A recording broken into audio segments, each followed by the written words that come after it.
Nabi Muhammad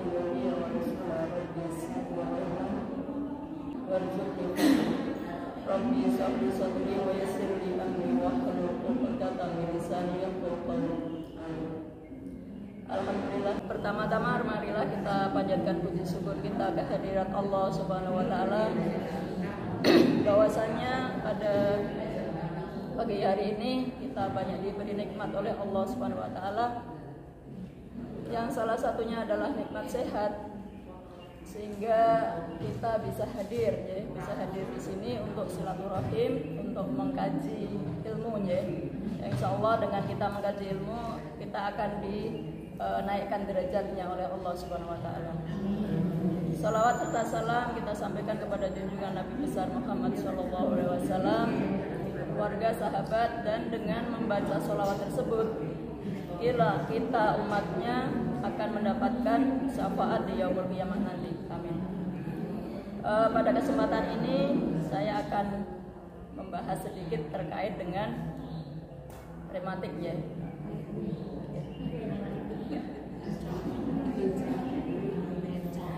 Penyakit faktor U. Encok ya, rematik ini adalah radang sendi yang biasanya ditandai dengan apa Bu? Nyeri yang sangat. Dan ini banyak kita alami ya. Biasanya kalau usia sudah di atas 45 wajib kena penyakit rematik ya. Di sini kadang-kadang kan nyeri yang sangat ya, kadang-kadang sempat nggak bisa jalan ya. Terkait dengan penyakit rematik ini ada beberapa jenis ya. Jadi tidak semua rematik ada beberapa jenis, diantaranya adalah rheumatoid arthritis, osteoartritis, sindrom Sjögren, kemudian ankylosing spondylitis, dan lupus ya. Ini nanti kita akan bahas terkait dengan penyebab dari masing-masing rematik tersebut. Dan ini biasanya yang diserang adalah otot dan tulang ya, untuk rematik pada umumnya. Kemudian penyebab rematik terkait jenis tadi yang disampaikan tadi di atas adalah yang pertama rheumatoid arthritis. Rheumatoid arthritis ini terjadi ketika sistem kekebalan tubuh menyerang jaringan-jaringan yang membentuk sendi. Jadi nyeri biasanya pada persendian ya Bu ya, pergelangan tangan. Kemudian ini biasanya sering adalah boyok ya, lutut dan sebagainya. Jadi yang diserang adalah yang membentuk sendi. Di sini penyebabnya ini secara pasti belum diketahui ya, dan ini biasanya faktor genetik, kemudian faktor-faktor lain ya, seperti infeksi, virus, bakteri dan sebagainya. Kemudian yang kedua adalah sindrom Sjögren. Sindrom Sjögren ini terjadi ketika sistem kekebalan tubuh keliru menyerang kelenjar penghasil cairan. Jadi tubuh kita itu ada keluar cairannya semua Bu ya. Keluar cairan lendir, air mata, persendian juga ada pelumas seperti kalau kita naik motor sering itu ya, kan mesti harus diperbarui pelumasnya. Lah ini untuk sindrom Sjögren ini yang diserang adalah yang menghasilkan cairan tersebut. Jadi istilahnya kenapa sih merasa sakit, karena cairannya berkurang ya. Jadi gesekannya kan agak keras ya, tidak ada pelumas. Kalau ada pelumasnya kan mending tidak kegesek ya. Dan ini juga belum diketahui secara pasti ya, terkait dengan kenapa kelainan ini terjadi. Ini disebabkan oleh kelainan genetik dan juga karena infeksi virus atau bakteri. Kemudian yang ketiga adalah ankylosing spondylitis. Di sini peradangan pada bantalan di tulang belakang. Makanya kadang-kadang kita boyoknya sakit. Untuk yang selanjutnya yaitu lupus ya Bu ya. Lupus di sini terjadi ketika sistem kekebalan tubuh menyerang sel dan jaringan sehat. Ya. Jadi rematik sini kan biasanya banyak penyebabnya, biasanya sesuai dengan kondisi tadi. Jadi untuk lupus itu adalah sistem kekebalan tubuh itu menyerang kekebalan tubuh sendiri, jadi menyerang diri sendiri ya. Di sini banyak disebabkan oleh peradangan dari berbagai organ tubuh. Biasanya ada persendian, kemudian ada kulit. Jadi lupus itu kan ada kulitnya pada rusaknya, kemudian ginjal, sel darah, otak dan sebagainya. Jadi untuk penyakit lupus tersebut itu biasanya ringan tapi ngejak boncone sebenarnya berat ya. Jadi yang diserang kan organ tubuh sendiri, kekebalan tubuh sendiri. Jadinya imunnya autoimun ya, lupus disebutkan autoimun juga ya. Jadi imunnya keluar karena diserang oleh sistem kekebalan tubuh itu sendiri. Kemudian yang selanjutnya adalah artritis psoriasis, yaitu biasanya artritis ini yang diserang kulit. Ya, kulit kadang-kadang ada ya, sehingga kulit itu risik gitu ya. Dan di situ tidak hanya kulit yang diserang, persendian juga terkena. Jadi masing-masing itu biasanya dari penyebabnya belum secara pasti belum diketahui. Itu kan bisa juga karena tadi ya faktor genetika, keturunan, kemudian terpapar dengan lingkungan, kemudian minum obat tertentu, kemudian ada infeksi atau penyakit tertentu bisa menyebabkan rematik tersebut. Kemudian yang selanjutnya adalah faktor risiko rematik. Faktor risiko, jadi yang kenapa sih terjadi faktor risiko itu yang kena? Di antaranya adalah karena usia. Biasanya usia tambah, biasanya kena rematiknya. Jadi bisa dikatakan kayak penyakit wajib gitu ya. Jadi kalau sudah usia di atas 45, 60 itu bangun kan tidak langsung jelek ya, kira jaging dia apa? Jadi memang faktor usia. Jadi dinikmati mawon lah ya. Kemudian yang kedua adalah faktor risiko di sini adalah jenis kelamin. Biasanya untuk wanita itu seringnya adalah rheumatoid arthritis, lupus, dan sindrom Sjögren. Tetapi kalau pada laki-laki itu adalah yang banyak terjadi adalah ankylosing spondylitis. Jadi untuk yang sakit goyok kalau dihitung prosentase itu tinggi laki-laki dibanding perempuan. Meskipun kayaknya bahwa hampir semua kena ya. Secara ilmu ya kan harus mengatakan. Kemudian juga karena infeksi, tadi saya sebutkan di awal juga penyebabnya atau faktor risiko karena infeksi tertentu itu bikin terjadi penyakit rematik tersebut. Kemudian kondisi tertentu ini pada itu yang sakit yang lama, kemudian menyebabkan daya tahan tubuh rendah, kemudian muncul penyakit rematik tersebut. Kemudian faktor yang selanjutnya adalah faktor lingkungan. Di sini banyak terpapar ya, misalnya lingkungan, ada pabrik, ada apa ya yang menyebabkan lingkungannya polusi, ada polusi itu bisa menyebabkan rematik tersebut. Kemudian gejala rematik pada umumnya yaitu ada nyeri sendi, pembengkakan pada sendi, kemudian kekakuan pada sendi, hangat dan kemerahan di area sendi yang sakit, kemudian ada kelelahan, jadi agak sedikit untuk bergerak, untuk kegiatan apa capek ya. Kemudian ada demam juga karena di situ ada radang ya. Kemudian yang selanjutnya adalah adanya penurunan berat badan karena dengan kondisi yang tidak nyaman biasanya nafsu makan berkurang.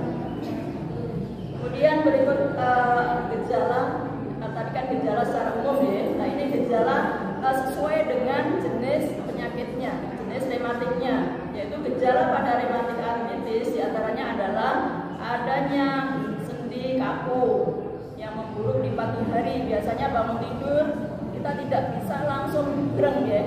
Biasanya pada kaku, pada nyeri, nanti setelah digerakkan sedikit-sedikit nanti sudah mending, agak mending ya. Kemudian adanya demam karena adanya radang ya Bu ya. Kemudian hilang nafsu makan. Ini yang membuat biasanya untuk yang mengidap penyakit rematik itu berat badan berkurang. Kemudian yang selanjutnya adalah gejala sindrom Sjogren. Ya. Di sini adanya mulut kering. Jadi sudah minum sudah apa tapi terasa kering. Untuk bicara kadang-kadang kesulitan juga. Kemudian mata kering, perih dan teriritasi karena cairan tadi kan ada diserang ya, diserang penghasil cairan tadi itu bisa menyebabkan iritasi ya, karena tidak ada pelumas atau cairan yang menyertai di situ. Kemudian yang selanjutnya adalah pembengkakan pada salah satu kelenjar air liur yaitu kelenjar paroid. Ya. Jadi ada pembengkakan di sini ya, penghasil dari air liur. Untuk yang ketiga adalah gejala ankylosing spondylitis.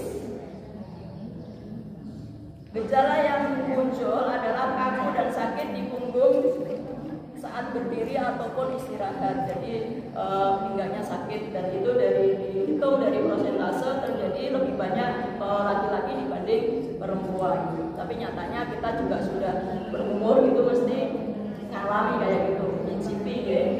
Kemudian yang selanjutnya adalah rasa sakit mulai dari bawah sampai ke atas tulang belakang. Jadi menyeluruh sampai kaki. Biasanya tulang belakang sakit itu menjalar ke kaki ya. Jadi sumbernya adalah di tulang belakang. Kemudian juga ada nyeri di bagian leher karena ini ya Bu ya, berurutan ada serangkaian sakit dari tulang belakang nanti di samping ke kaki ke bawah juga sampai dengan leher. Kemudian rematik yang berdasarkan lupus atau autoimun ini biasanya ada gejala rambut rontok, ya. Jadi tidak ada sebabnya. Kemudian misalnya kita sisir gitu ya, nanti rambut pada rontok. Itu salah satu gejalanya. Jadi kadang-kadang sampai dengan habis Bu, ya, habis. Jadi tidak hanya rambut kepala, rambut tangan, kaki semua itu ikut rontok. Kemudian sensitif terhadap cahaya matahari. Jadi begitu keluar kena sinar matahari itu rasanya seperti terbakar. Jadi saya bisa ngomong karena saya mengalaminya. Jadi merasa kayak di pinggir las gitu ya, rasanya panas sekali. Jadi, padahal misalnya orang biasa keluar nyaman-nyaman saja, tapi kalau yang penderita lupus atau autoimun itu rasanya panas sekali. Misalnya mandi dengan air hangat, orang biasa masih ruang-ruang kuku, tapi untuk yang menderita lupus atau autoimun itu terasa panas sekali. Ya. Kemudian juga nyeri dada sampai dengan sesek, ya tidak ada sebabnya, tapi dadanya terasa nyeri. Ya. Kemudian ada ruam di sekitar pipi berbentuk kupu-kupu ya, jadi ruam di sini. Dulu saya wajahnya hitam, bintik-bintik, ya. Kemudian tidak hanya di pipi, semua badan hitam, ya. Jadi di awal-awal seperti itu. Bahkan saat itu didiagnosa Stevens-Johnson, yaitu mungkin alergi terhadap obat. Ternyata setelah diperiksa memang ada lupus atau autoimun tersebut. Hilangnya setelah diobati. Alhamdulillah sampai saat sekarang saya sudah ya. Kemudian munculnya fenomena Raynaud, yaitu perubahan pada warna jari baik tangan maupun kaki yang terpapar cuaca dingin. Jadi berubah warna. Jadi sama ketika tadi kan saat itu saya ini tuh rasa agak hitam gitu ya. Ini agak hitam.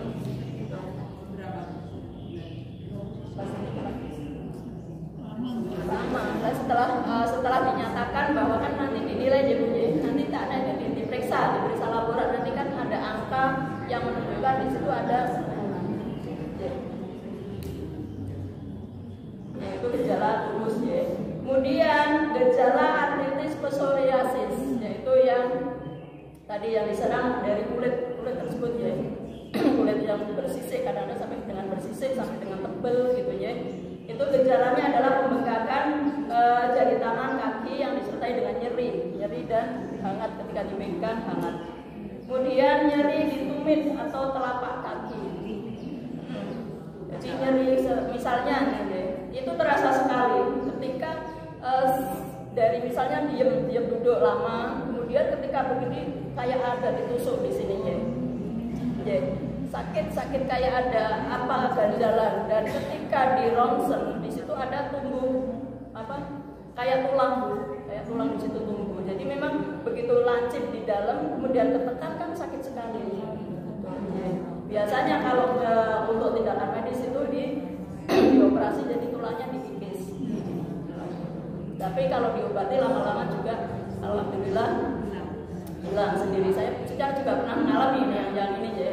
Sakit sekali ketika di ronsen ada tumbuh kayak tulang di tumit.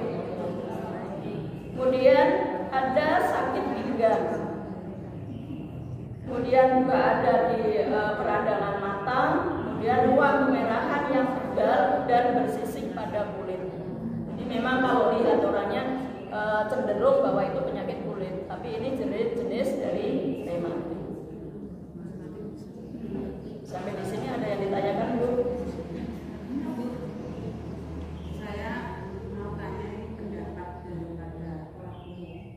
Rematik itu biasanya muncul pada hawa dingin, yang pertama kalau tidak. Kemudian yang kedua faktor makanan. Apakah betul rematik itu bisa muncul atau bisa kambuh kalau kita makan makanan terutama yang sayuran hijauan, kemudian telur, tauco, nanti tak terangkan di lanjutnya nih. Soal nanti dijawab akhir. Kita lanjut di perbedaan antara rematik dan asam urat. Itu untuk gejalanya sama. Cuma kalau di runtut dari penyebabnya itu yang beda. Kedua kondisi tersebut mirip ya, namun memiliki penyebab dan pengobatan yang berbeda tentunya. Baik rematik maupun asam urat dapat menyebabkan nyeri, bengkak dan kemerahan pada persendian. Kemudian berbagai perbedaan rematik asam urat diantaranya juga tadi ya, selain penyebab, kalau rasanya sama, tapi penyebabnya adalah beda. Kalau asam urat itu ada asam laktat, penumpukan asam laktat di persendian. Ya, makanya nanti saya lanjut, nanti insya Allah ada materinya terkait dengan makanan apa saja yang sebaiknya dihindari. Ya. Jadi kalau nyeri itu belum tentu asam urat. Biasanya kalau nyeri makanya biasanya diperiksa itu ya, diperiksa gimana sih asam uratnya, di situ tinggi apa enggak. Ada juga yang tidak. Kalau yang tidak berarti ada peradangan. Kalau yang tinggi berarti penyebab dari penumpukan asam urat yang asam laktat yang di persendian. Ya. Dan untuk penyebabnya, kalau yang rematik itu dari genetik ya, seperti tadi tidak diketahui juga gitu penyebabnya. Kalau asam urat adalah tadi ada penumpukan di asam laktat. Kemudian untuk perbedaan faktor risiko, untuk yang rematik ini pada kelompok usia muda dan lanjut usia bisa kena semua. Dan lebih sering pada lansia di atas 60 tahun. Jadi untuk yang sudah 60 tahun rematik kena. Kalau misalnya sudah tidak merasakan ya alhamdulillah. Tapi ini rata-rata di atas yang sudah mengalami usia 60 tahun. Dan juga dibandingkan pria ini lebih tinggi wanita untuk rematiknya. Kemudian untuk asam urat sering terjadi pada kelompok usia muda yang berlebihan berat badan. Ini juga cenderung berisiko terhadap adanya asam urat yang naik ya, karena ada penumpukan karena dengan berat badan tersebut. Kemudian kebiasaan juga yang meminum alkohol juga berisiko untuk adanya asam urat tinggi. Kemudian dari juga pola hidup jadi makan makanan penghasil urin. Seperti tadi ada bayam yang hijau, ada kacang dan sebagainya itu ya. Itu yang bikin ada penumpukan. Biasanya kan ada keluhan setelah minum banyak nyeri semua, berarti di situ kan ada penumpukan asam laktat dan penghasil urin tersebut ya. Kemudian perbedaan pengobatan jelas beda. Kalau rematik itu kan disebabkan adanya peradangan ya, dan diobati terkait dengan peradangannya. Tapi kalau asam urat istilahnya ya, itu biasanya diobati untuk menurunkan terkait dengan penumpukan asam laktat yang ada di persendian. Biasanya dokter kan ngasih ada biasa yang pada umumnya kan ada albuminol dan sebagainya. Jangan kebiak-biak ya Bu ya. Misalnya nyeri kemudian beli sendiri asam albuminol untuk nyeri, jangan ya. Karena beda. Nanti bisa juga bahwa nyerinya bukan karena penumpukan asam laktat ya. Bisa juga karena nyeri karena ada peradangan. Kan beda obatnya ya. Jadi untuk obat-obat tersebut adalah dicari penyebabnya apa. Gitu, ya. Jadi lebih baik periksa, jadi tahu bahwa nyeri persendian itu karena apa. Ya. Ada juga tadi ada yang di bantalan aus cairannya nggak ada dan sebagainya. Nanti di pengobatan kan kalau misalnya cairannya yang berkurang nanti ditambahi cairan.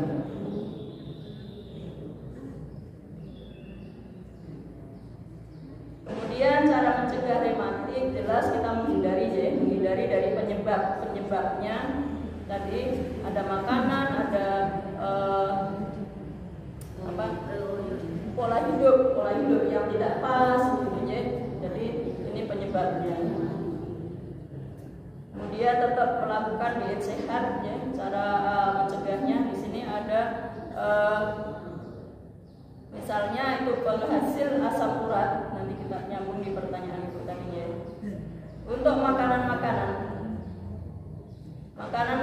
yang aman untuk rematik ataupun asam urat itu diantaranya adalah ubi jalar, wortel ya, tidak mengandung urin ya, jadi sedikit di sini ya. Kemudian ada terong, ada tomat itu juga aman ya.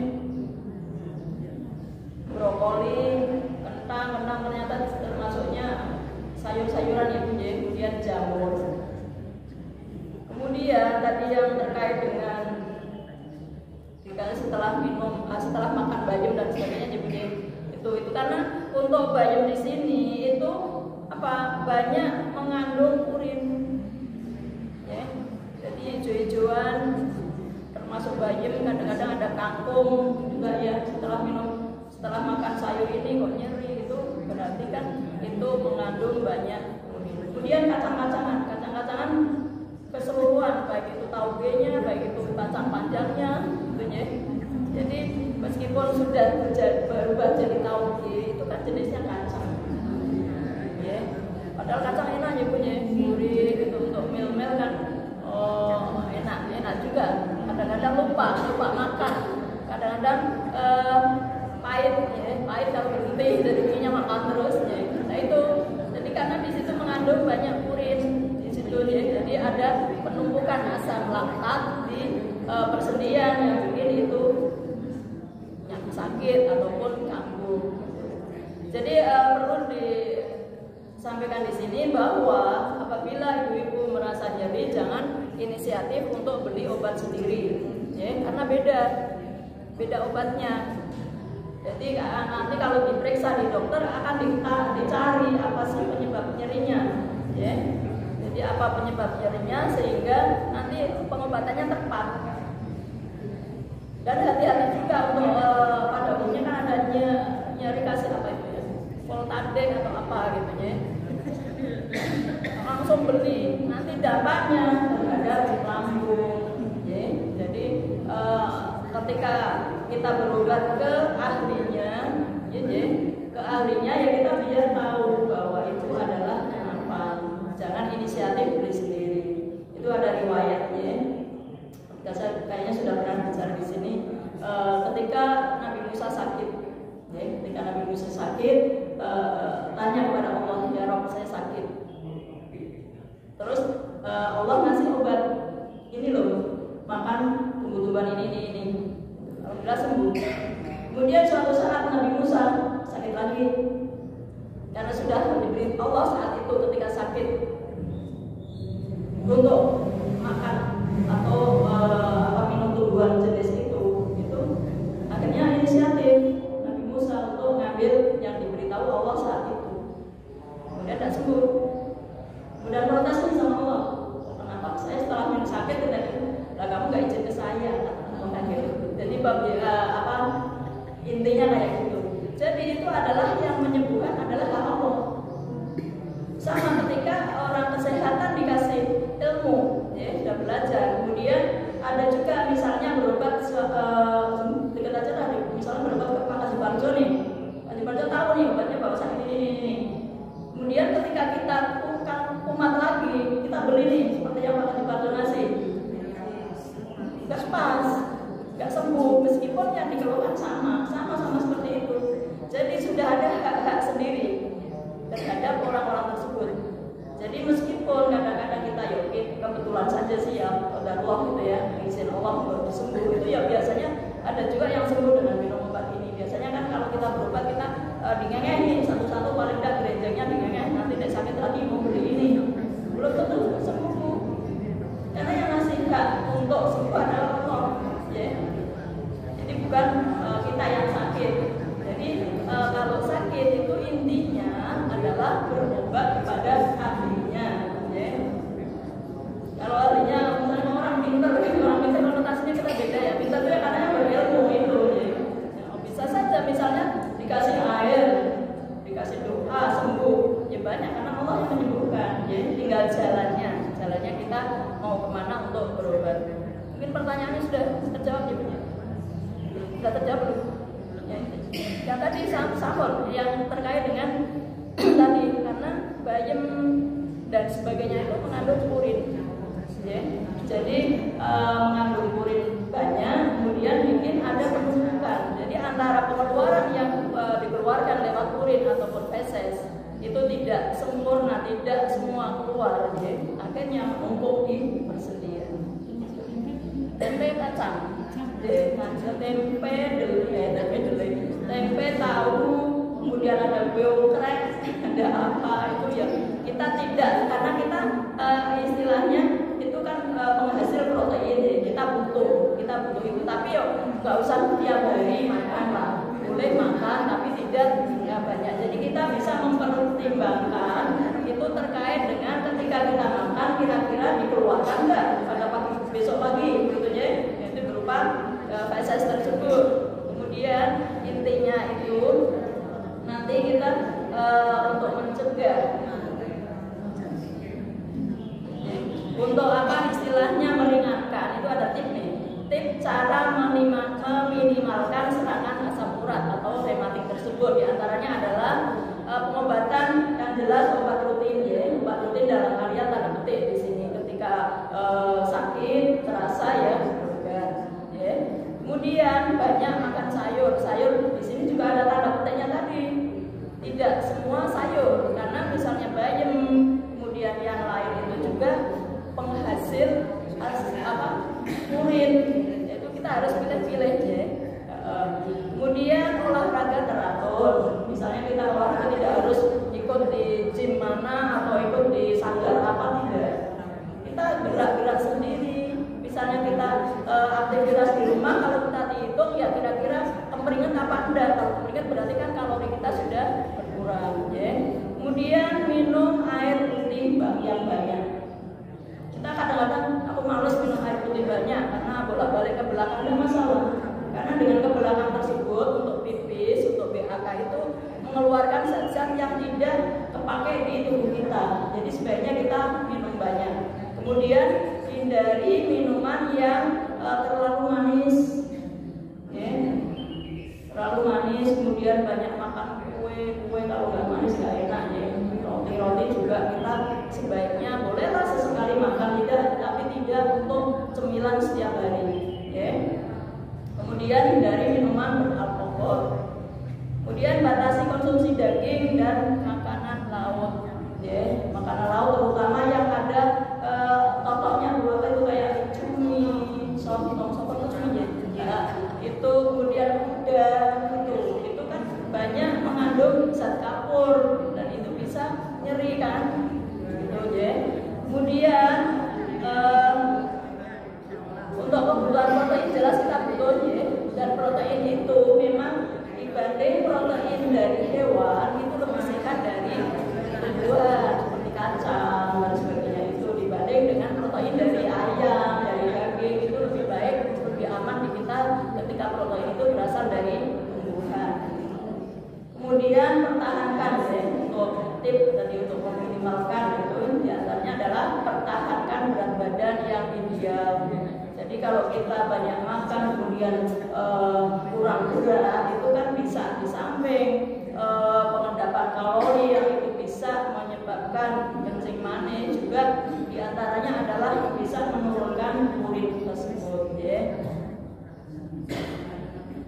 Kemudian juga meningkatkan peminimalan untuk persendian, misalnya ini mohon maaf deh untuk yang logikanya itu ya, untuk kaki sekecil ini menopang tubuh yang besar kan biasanya nggak imbang ya. Nah itu biasanya di situ banyak nyerinya ya. Jadi kita usahakan untuk bisa bagaimana sih ketika kita ada gerak ya, ada gerak, kemudian makanan juga kita pertimbangkan biar tidak tidak menumpuk ya kalori, kemudian membuat kita tambah lemak, tambah gemuk dan sebagainya. Dan itu bikin kita merasa nyeri. Itu ya sedikit yang bisa saya sampaikan. Ada pertanyaan lagi Bu selain tadi? Tadi sudah terjawab ya, sama ya. Ada lagi? Ada pasien yang sudah divonis gagal ginjal. Katanya kalau orang sehat banyak air putih boleh. Tapi kalau yang sudah divonis gagal ginjal itu tidak boleh terlalu banyak, nanti ginjalnya enggak tetap terus.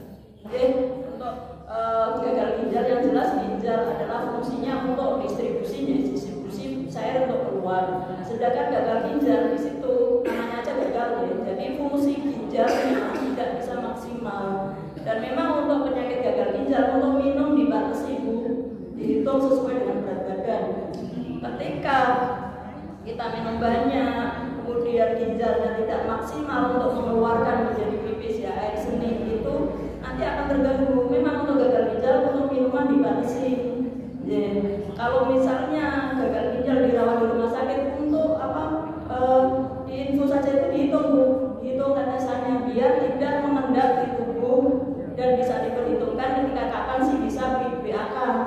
Karena dengan gagal ginjal BAK-nya kurang dan itu biasanya ditopang dengan obat-obatan untuk bisa keluar.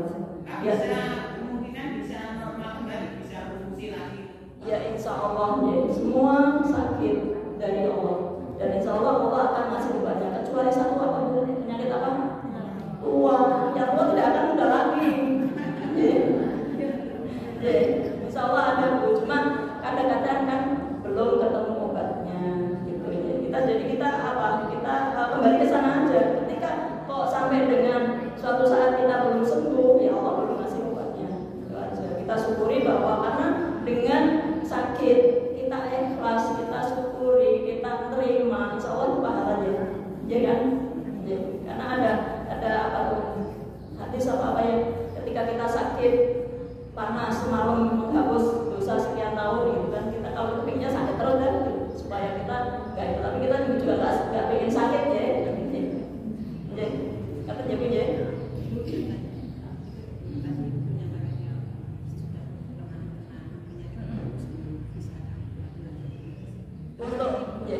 Untuk lupus kan yang diserang itu imunnya menyerang imun kita sendiri.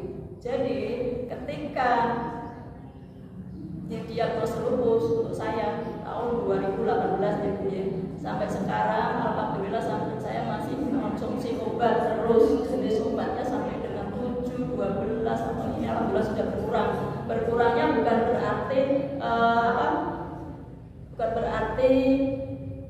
pengurangan dari penyakit, tapi tapi saya tambah penyakit. Jadi ada obat yang harus saya minum, tapi karena menghindar penyakit yang lain.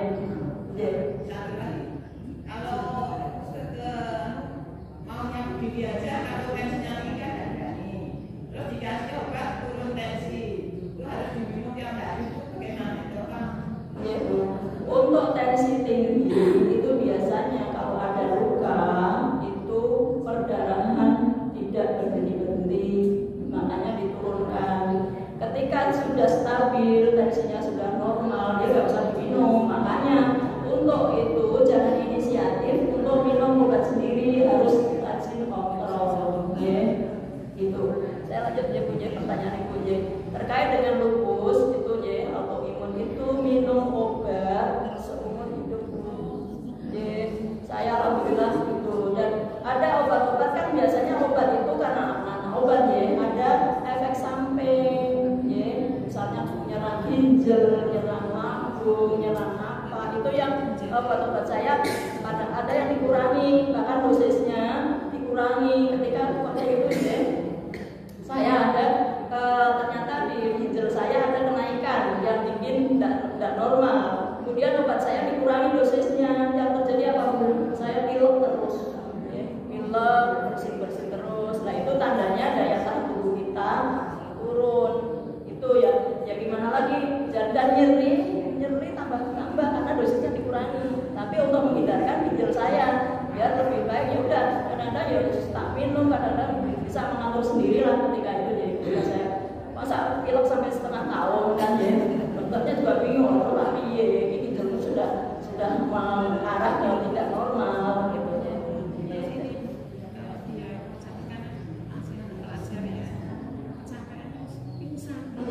Memang gitu Bu. Saya tuh jatuh di waktu ada acara apa sih di SMP Bligo sini. Saya jatuh nggak apa-apa, saya jatuh kelelahan. Ya memang gitu. Jadi ketika saya berdoa gini aja tidak kuat, ini jatuh.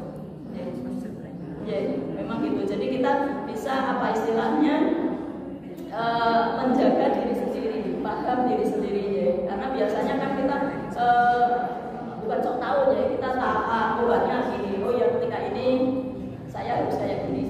Jadi saya ngatur sendiri. Ya resiko misalnya dosis obat saya dikurangi, karena nyeri badan saya tambah, ya. Itu. Dan biasanya juga untuk penyakit autoimun berat badan tambah karena obat-obatannya di situ adalah memicu untuk makan. Nah, untuk sekarang saya vitamin biasanya rutin ini harus tidak diminum. Ya risiko ada nyeri-nyeri, kemudian ada lemas, ada apa. Tapi ya udah disikapi, memang kayak gini sudah takdir katakanlah gitu ya. Tapi tetap berusaha untuk tetap sehat. Saya rutin kontrol sebulan sekali di Karyadi karena untuk jatah BPJS obat autoimun hanya ada di tipe A. Rumah sakit tipe B tidak menyediakan. Daripada saya mengeluarkan uang 5 jutaan sekian, lebih baik saya rutin ke Karyadi. Itu rutin sebulan sekali untuk obat ya Bu ya, sama lihat kondisi saya. Tapi nanti kalau ada pemeriksaan khusus saya kadang-kadang datang seminggu 3 kali. Ya gitu ya, mudah-mudahan tidak ke ibu saya aja yang sakit. Mungkin itu yang bisa saya sampaikan, kurang lebihnya mohon maaf. Marilah kita akhiri dengan bacaan Quran kepada Kristus. Bismillahirrahmanirrahim. Subhanallah wa bihamdihi asyhadu an la ilaha illa anta astaghfiruka wa atubu ilaik. Kurang lebihnya mohon maaf. Wassalamualaikum warahmatullahi wabarakatuh.